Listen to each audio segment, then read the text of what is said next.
5 tips on how to optimize your mental and your physical health. Stay tuned.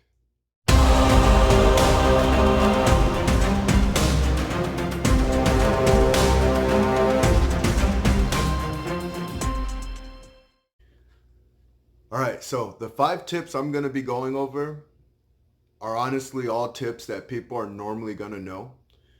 But what I'm going to do is go over it the way that it makes sense for me, and hopefully it makes more sense to you when I go over it that way. Because I think the only person who's ever in our way is ourselves. And when we can get ourselves out of our way, things become a lot easier. So tip number 1 is going to be your basic exercise.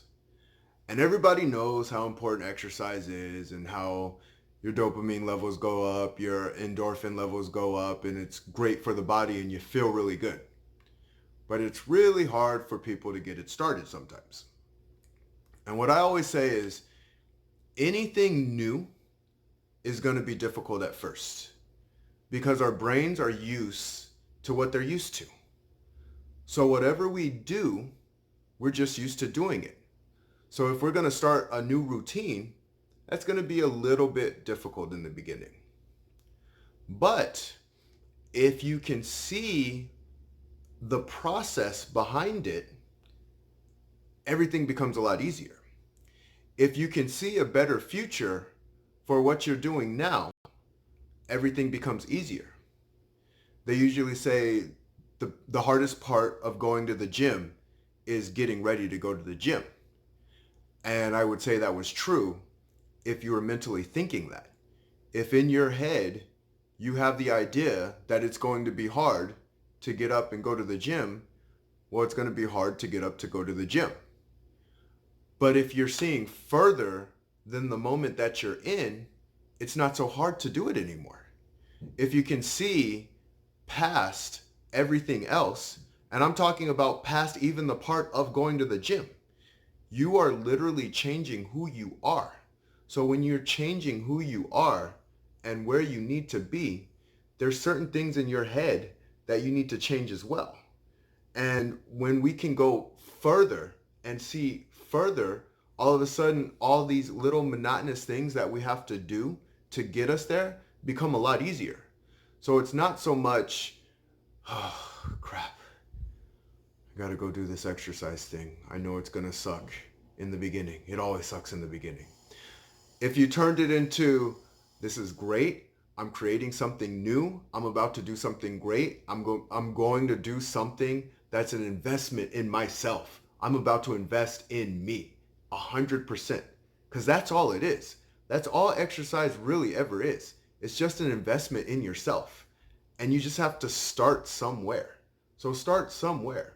And once you get the momentum going in your direction, all of a sudden the process becomes a lot easier. And this is from training clients who are already in top physical shape to clients who are obese and they didn't want to do anything. And they all end up enjoying the process. And they enjoy the process because I take them through a journey. I take them through a story. And when they can see the finished product before the finished product's even there, they have to see it before it's even there. All of a sudden, all those little pieces in the middle and in the beginning become a lot easier. So see yourself as already having the process done.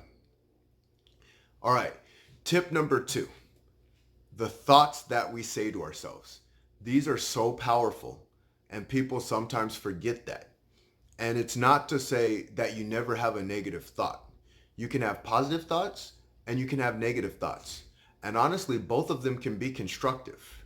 It comes down to, let's say you missed a meeting and it was an important meeting and you were supposed to be there and you beat yourself up a little bit and you say, I should have been there. I can't believe I messed that up. Okay, but now what are you going to do about it? See, the negative thought's not the bad piece. It's when you're sitting in the negative thought and doing nothing at all. So what thoughts are you saying to yourself? What are you consistently saying to yourself? And what thoughts do you have to change to improve the reality that you're in? Our thoughts control not only our internal, but it also has a powerful effect on the external world too. You know those negative Nancys that no one wants to be around? And then there's those positive individuals who are just, they're uplifting and they bring you up. And so ask yourself, what thoughts are you having? What thoughts do you say to yourself? And what do you need to practice? Okay, so tip number 3. What foods are you eating? And I know that being honest with yourself about that sometimes is not fun. I get it. But here's the thing. This is what I'm going to tell you. I am a fan of apple pie, and I am a fan of Reese's Pieces. I actually would like to know, what are you a fan of, right? Now, here's the thing. I'm not addicted to apple pie. I'm not addicted to Reese's Pieces. I was at one time, and I was overweight because of it.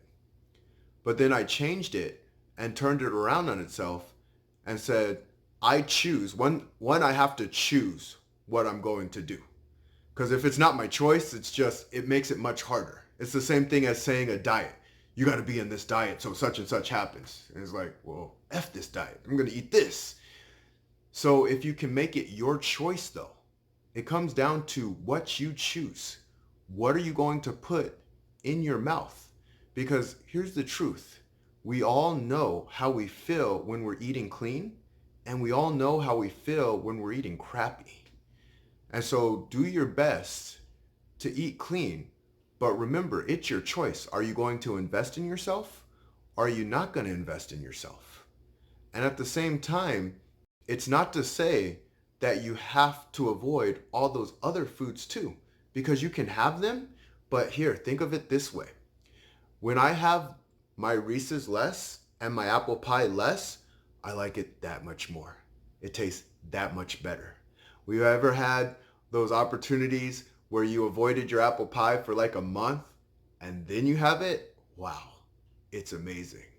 So that's what really kind of thrives me to do what I do. It's just like, and plus I feel a ton better too. I can't train the same. I don't think the same. I'm not optimal. I'm not at my peak performance when I'm eating that junk food. I'm just not. And I've never seen anyone who was. So when you eat clean consistently, you feel better consistently. And your body can actually process that junk even faster. So do yourself a favor. Make sure you're putting healthy, clean food in your body most of the time. And when you do have those tasty desserts or whatever your guilty pleasure is, just know it's going to taste that much better because you sustained from it for a while. All right. So tip number 4 is going to come down to the water we drink. And we all know how important hydration is. I actually live in Arizona, so I really know how important hydration is. But make sure you're staying hydrated, and not only hydrated, but make sure you're getting a very clean water with a good pH level. I like being closer to the base versus the acidic level. So I'm going to go alkaline. My alkaline is going to probably be between a 7 and a 9. You don't want it too alkaline, and it's hard to get it too alkaline anyway. One of my favorite waters to drink, and I feel the cleanest with this water, is actually Fiji water. So Fiji is one of my favorites, and of course it's one of the more expensive ones, but you get what you pay for sometimes. So hydrate, hydrate, hydrate. All right, so tip number 5. This one's actually a funny tip to me because it's really the most important tip of them all. It actually starts the whole foundation and people don't even realize it. But it is, how do you breathe? How do you breathe? And people think about it and say, it's easy to take for granted the things that are always around. So we have oxygen around us all the time. So it's easy to take it for granted. And I think of it this way. If you have someone that you really care about and you see that person on a regular basis, you can actually get lackadaisical and not value them the way they're supposed to be valued. Remind them that you love them the way you're supposed to. Give them a hug. the way that you're supposed to. Do all those things the way that you're supposed to. And this could be your very best friend. Very best friend. But we can get lackadaisical with when something is around us all the time. And oxygen's the same way. So we'll look at oxygen and say, I don't ever have to worry about it. But here's the funny thing. You see, the body can go for 21 to 30 days without food. The body can go 3 to 7 days without water. The body can go 3 minutes without oxygen. It's one of the most important things that we have. Yet we never take the time to practice it properly. And so what I want to do is leave a link below. It's a Wim Hof breathing exercise. It's really cool. It goes over your parasympathetic and your sympathetic nervous system. So your sympathetic is your fight or flight. Your parasympathetic is your rest and digest. And what you do is it teaches you a certain breathing pattern, right? And it's a series of deep breaths, breath hold, another inhale, and a hold on your inhale. It'll explain it all in that video. And what it comes down to is when we take the time to just sit down and focus on our breathing for 5 to 10 minutes, it's better for everything that you do. It's going to have you mentally clear. It's going to have you physically clear. It's going to put you in a position to be that much more successful. Because as I've always said, success comes down to the inches, and it comes down to our perceptions. How are we seeing the world? How are we seeing and how are we investing in ourselves? Are we giving ourselves 100%? Because when we're at 100%, we can give others 100%. And that's where the power's at. When we're happy, we want other people to be happy. So do your best. Follow those 5 tips. If you have any other tips, leave them in the comments below. I'd like to hear about it. You guys have a great day, and I'll talk to you later.